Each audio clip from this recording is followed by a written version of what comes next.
আজকে আমরা এখানে যে অনুষ্ঠান নিয়ে উপস্থিত হয়েছি সেটা হচ্ছে আপনারা জানেন যে সিডিএফ বা কমিউনিটি ডেভেলপমেন্ট ফাউন্ডেশন। আমরা এটা শুরু করেছি 2015 সালের 2রা ডিসেম্বর বাউরিয়া দ্বীপেল স্কুল সংলগ্ন স্থানে আমরা এটা প্রথম কার্যক্রম শুরু করেছি।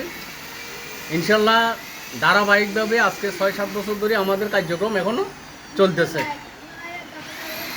বিভিন্ন সময় আমরা বিভিন্ন প্রোগ্রাম করেছি, অনুষ্ঠান করেছি।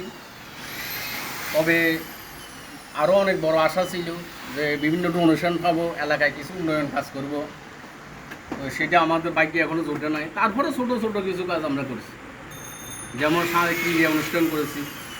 এই যে আমাদের এই ছোটো ভাই মাসুদের মাধ্যমে আমরা ক্রীড়া অনুষ্ঠান করেছি।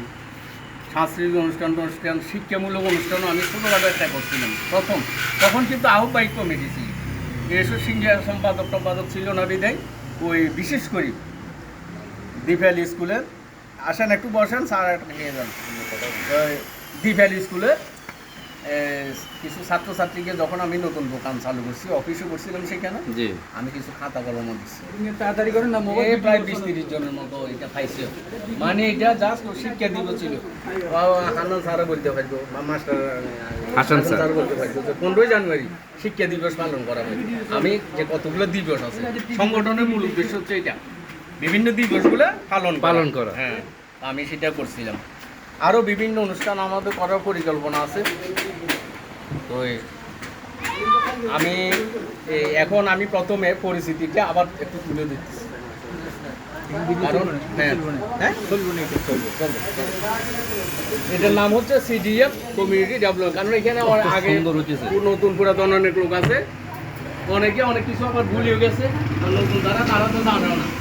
এই জন্য আমি সংক্ষেপে আরেকটু বলতেছি, কমিউনিটি ডেভেলপমেন্ট ফাউন্ডেশন বা সিডিএফ 2015 সালের 2রা ডিসেম্বর চট্টগ্রাম জেলার সন্দ্বীপ উপজেলার অন্তর্গত বাউরিয়া গ্রামের দ্বীপেল এলাকায় প্রথম কার্যক্রম শুরু করে। দ্বীপেল এলাকা বলতে যে আমাদের মহব্বতকার বাড়ি, আনিকের বাড়ি, মীরা বাড়ি, আশেপাশে এলাকা, হ্যাঁ, এই এলাকায় কার্যক্রম শুরু করে। বর্তমানে এর সদস্য সংখ্যা 100-এর বেশি। বিগত বছরগুলোতে অত্র এলাকায় বিভিন্ন উন্নয়ন, প্রশিক্ষণ ও সহযোগিতামূলক কাজ করে আসছে। সংগঠনের প্রতিষ্ঠাতা মোহাম্মদ কামরুল হাসান খান, তিনি দীর্ঘদিন যাবৎ বিভিন্ন সামাজিক উন্নয়ন সংস্থায় কর্মরত ছিলেন। বর্তমানে তাহার উদ্যোগে পতেঙ্গা থানাধীন সাইলো রোড, খালপাড়, বার্মাপাড়া, মাজার রোড তৎসংলগ্ন এলাকায় প্রাথমিকভাবে এলাকার জনসাধারণের মাঝে উন্নয়ন, প্রশিক্ষণ, সহযোগিতা কার্যক্রম পরিচালনার জন্য এর কার্যক্রমও চলছে। মানে পতেঙ্গাতেও এর কার্যক্রম চলে। হ্যাঁ, এই অবস্থার প্রেক্ষিতে সাংগঠনিক কাজে সহযোগিতা করার জন্য 25 সদস্যের আহ্বায়ক কমিটি গঠন করা হয়। পরবর্তীতে পূর্ণাঙ্গ কমিটি গঠন করা হয়।